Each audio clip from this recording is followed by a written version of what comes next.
I see that you're wanted for a really serious case. It's an armed robbery. Lifetime, there's such a thing as lifetime probation. Yes. Whoa. At the end of the day, you continue to do what you want to do without regard to bond conditions. Mr. Thurman, you scare me, man. Can I scare you, Your Honor? Yeah. I've been out for a year on bond and I have not been to this no courtroom vote in Orange Jumpsuit, I should say.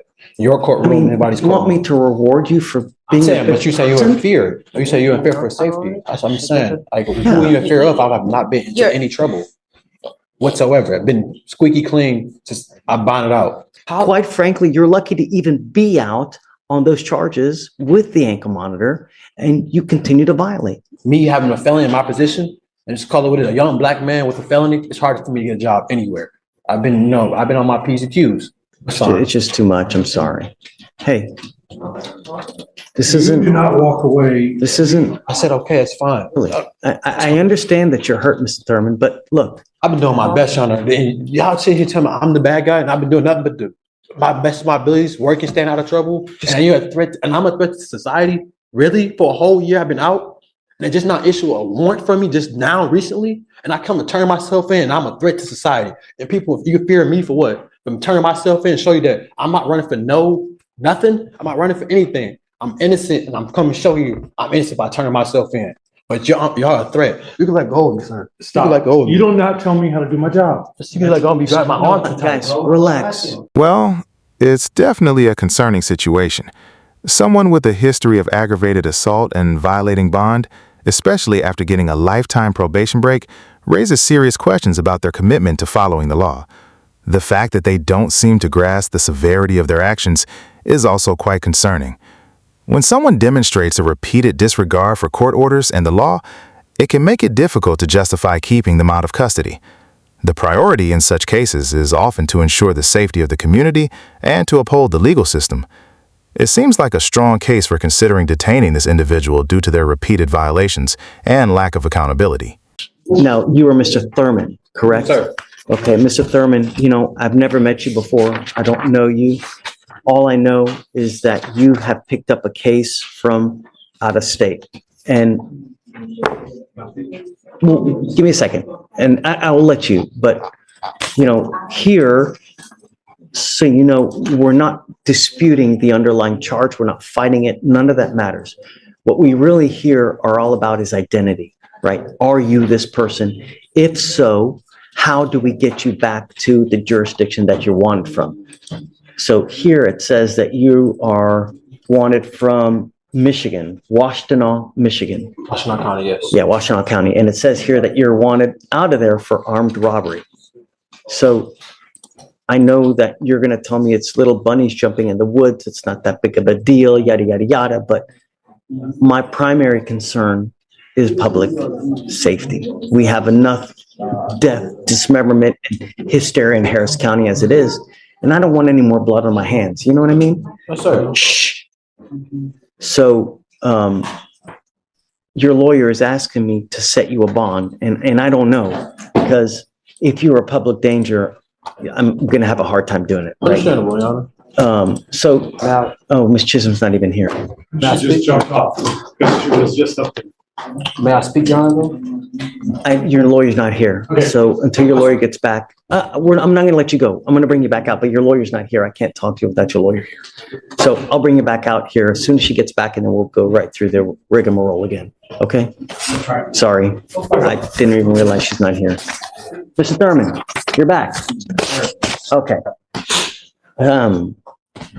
So I told you before, two of my main concerns are, or my two main concerns are, number one, are you going to go back to the jurisdiction where you're wanted from? And number two, most importantly, are you a danger to my public?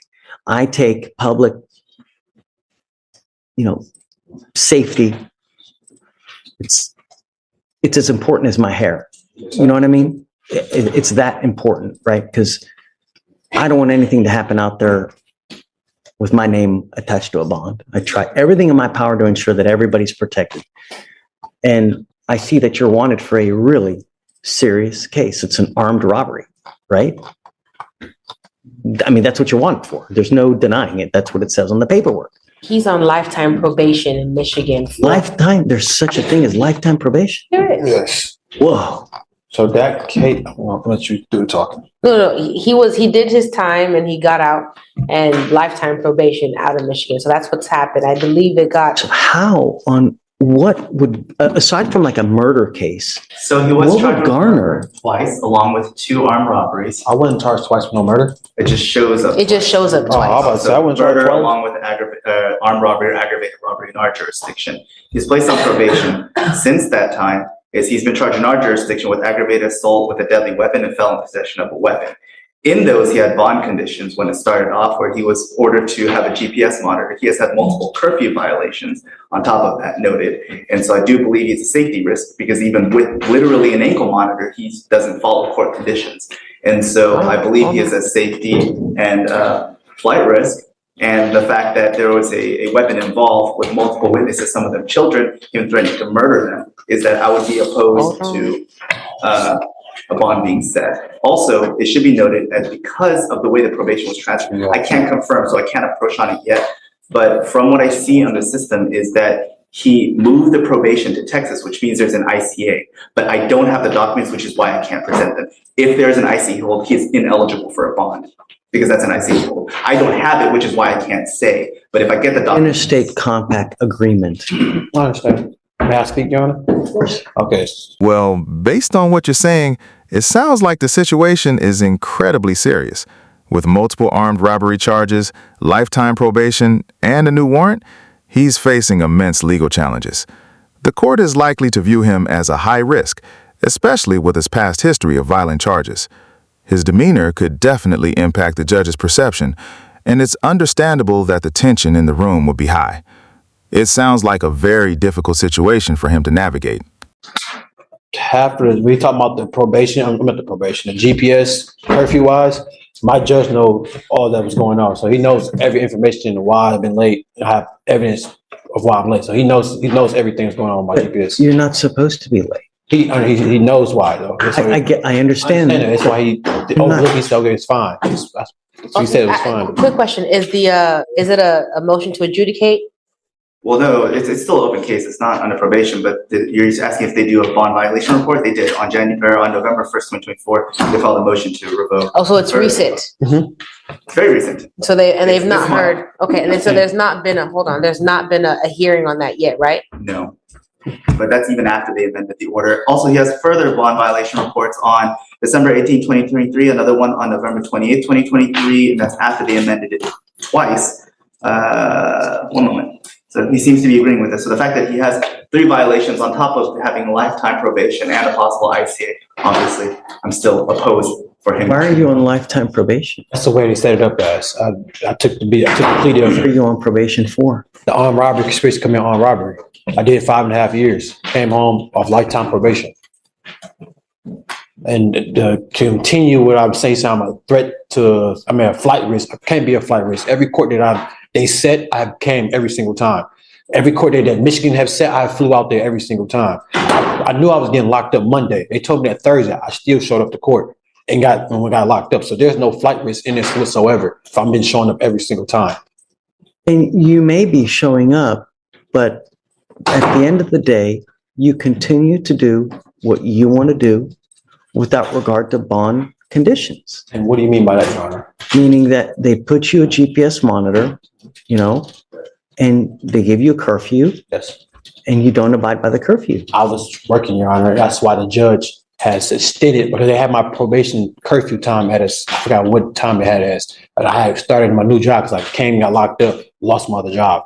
He said, okay, the violation he's talking about, I came into court and talked to the judge, and he extended my curfew. He was like, okay, we've been working. I said, yes, I have documentation of new work. So I'll show all my documentation, and he said, okay. So the stuff he's mentioning violations for, they already been taken care of. So he's not stating that either. He said 2023 is, obviously I'm still free, right or wrong. I'm still free. That means he's seen all the paperwork.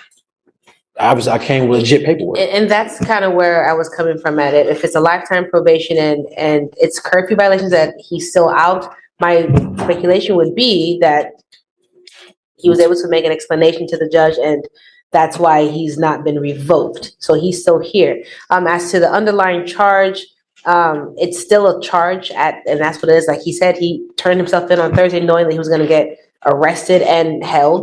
And so I'm sure that Michigan it's a probation violation because of the underlying charges. And plus, that's where that MRP is probably coming from.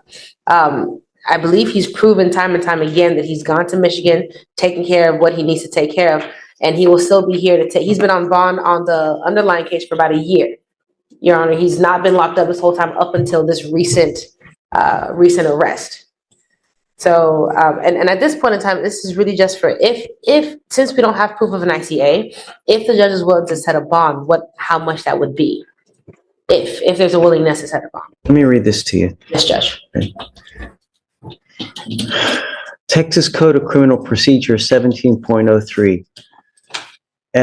NLR, out of state Michigan, armed robbery, armed robbery with a conspiracy, 2021. Probation transferred to Texas 3/2021. Concurrently charged with murder, which was dismissed. No holds.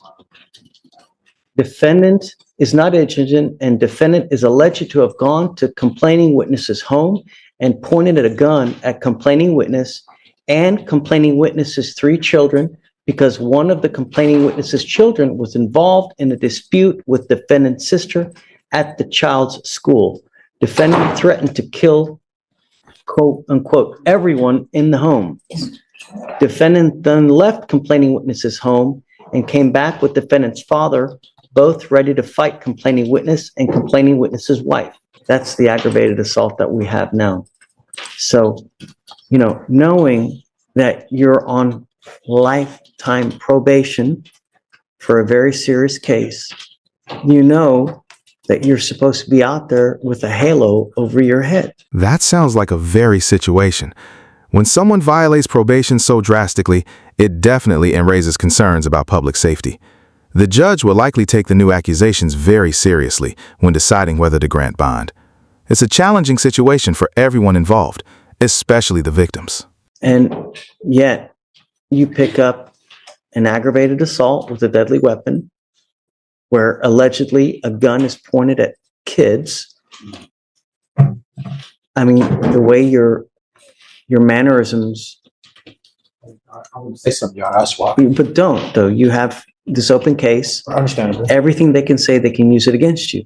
My concern is public safety, man. And you got to understand that I don't know if you're guilty of this offense or not. But the problem is bad stuff keeps happening to you for some reason. It's like sometimes people are their own worst enemy. They get out and then something happens and then they just end up picking up another charge. It's like a cold. You pick up another charge, you pick up another charge here, you pick up another charge there, you don't follow bond conditions here. Mr. Thurman, you scare me, man.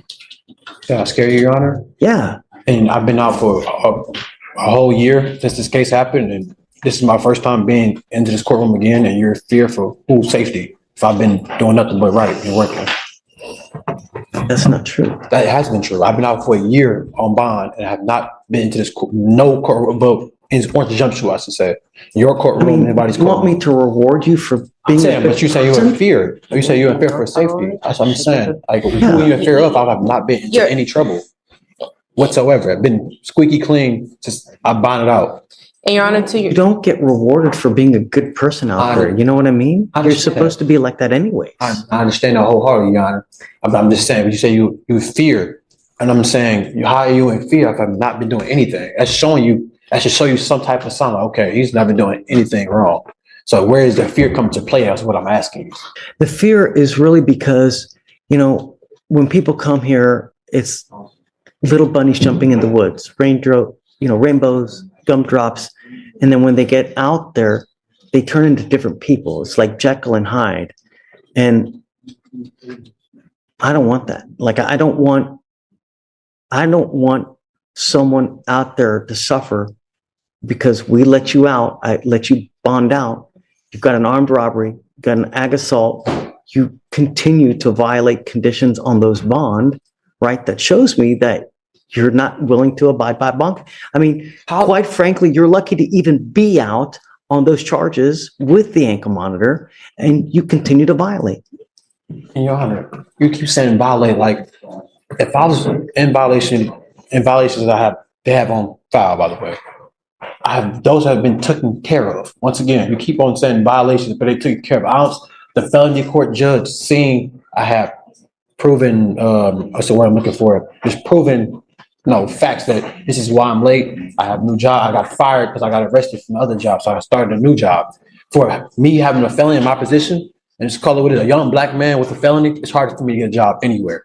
So the jobs I do get, I take up on those. So it's hard. Any shift they open up for me, I'm going to take it and show my work ethic to them. So I let the judge know that. He sees that. He understands, like, okay, that's why you keep on bringing up violations. I have to work. I have to eat. I have to have a house to live in, like anybody else here. So you keep on bringing that up. I'll keep saying, I already talked to the judge about it. He granted it already. He let it go. That's why I'm still free to this day. Well, was free to this day. It sounds like a really tough situation. When someone has a history of violations and is facing serious new charges, it can be really challenging for a judge to decide whether to grant bond. They have to weigh the risk to the public against the individual's rights, and a pattern of past issues can make that decision incredibly difficult. The focus is usually on ensuring community safety and making sure the defendant will appear in court. And you keep bringing that up. You said threat to your fear, which is understandable. Everybody gonna have fear, but I have not been into any trouble. I've been working. I've been working for a whole year. I've been on my P's and Q's. And like you say, the police report that you're reading, sir, the case is still open, so I can't really speak on it. I'm pretty say much, but it's a lot more to what you're just reading on that police report. It's always going to be video cameras and house ring cameras, body footage. It's going to be a lot more other things that you're not going to be able to read off a police report, which is understandable. Just too much blood, Mr. Thurman. I'm sorry. I can't set you on. It's just too much. I'm sorry. Hey, this isn't. Do not walk away. This isn't. I said, okay, it's fine. Really. I understand that you're hurt, Mr. Thurman, but look. I've been doing my best, Your Honor. And y'all sit here telling me I'm the bad guy, and I've been doing nothing but my best of my abilities, working, staying out of trouble. And you're a threat, and I'm a threat to society. Really, for a whole year I've been out, and they just not issue a warrant for me just now recently, and I come to turn myself in, and I'm a threat to society. And people, if you fear me for what? From turning myself in and show you that I'm not running for nothing. I'm not running for anything. I'm innocent, and I'm coming to show you I'm innocent by turning myself in. But y'all a threat. You can let go of me, sir. Stop. You can let go of me. You do not tell me how to do my job. You can let go of me. Grab my arm too tight. Guys, relax. Relax. Arm too tight. All I said, grab me. Look how you grabbing me up. Back up. Look how they grab me. I said, you let me go a little bit. You gotta calm down. I'm calm. I just asked him a question. I asked him a question. Let me go a little bit, sir. That's all I said. Open the door. That's all I said. When you make somebody cuss you out, what do you think? You said I'm all tight. You listen up. You know what I'm saying? So he already waived, so if He did. holds it, then it's. Just, yeah, I can't. I'll go talk to him, but once again, Judge, understandably, I think I know that he's frustrated. I believe. I understand. I get it. And I would be too, but I can't. That's just too much blood. It's too much. It looked like there was. Even, what I'm going to tell you, even if he didn't have those bond violations, I'd still be very hard pressed to even, No, and I was curious because when she brought it up, it was a little bit older, and so I was wondering why. are they going to come get him? I'm not gonna get him. I was trying to figure out why now, and they were just having back and forth. But here's the problem. So he hasn't made bond on those cases. So we're sitting anyways. Yeah. He has not? No. He said he did. No, he's not made bond on those cases. He's been in jail for a year? No. He may have, but they revoked the bond. Ah, Yes. So he's sitting there, and I There you go. didn't have the heart to tell him right now that the 14 days is not going to apply. Yeah. Because I gotta do that. Well, I will. I really. I would I imagine. will. I'll let him know. I'd imagine it's gonna get resolved because it's one of those. It's a bizarre. So we revoked. Harris County revoked because Michigan revoked because it was charged with the ag assault. So it's a chain of events because the only thing the court sees is that they revoked on the probation, which was caused. Please let him know that the 14 days hasn't kicked in, and it will not. It will not kick in. Resolves. Right. And either he resolves the cases. So which one does he need to resolve first in order for? Well, for the felon possession of the weapon, there's. Hold on, I don't want to- Is there an offer? No, it's going to trial. That's why it's been reset out. It's been set for jury trial at least Four Really? times. 4 times. One, Yeah. 2, 3, 4, 5. Yes. 5 times, Judge. Next time is January 6, 2025. But he's held on 55,000 bond for the ag assault and 55,000 for the felon possession. So he has to come up with 110,000 for. Wait a second, so So it doesn't matter what you did today. can't, even if I gave him a bond today, he would still have to make those bonds. 110,000. So my question now is, when did that warrant for the felonies pick? Because he's saying he's been out for a year ever since this I'll ag explain assault got picked up. I show a remand defendant custody on November 18th, but I don't know what the previous. So the only reason why his felony bonds got revoked was because Michigan revokes. I should Oh, say no, only. it doesn't, but we don't know that for sure. Yeah. Because there's no notes that reflect why they revoked the bond. It just says court directive remand defendant to custody. Well, based on what you're describing, it sounds like the judge made a decision prioritizing public safety. Given the defendant's history and the recent violent offense after receiving lifetime probation, it's understandable why the judge felt a stricter consequence was necessary. The fact that the defendant didn't seem to take the previous probation seriously likely played a big role in the judge's decision. It sounds like the court focused on preventing future harm, which is a key consideration in these cases.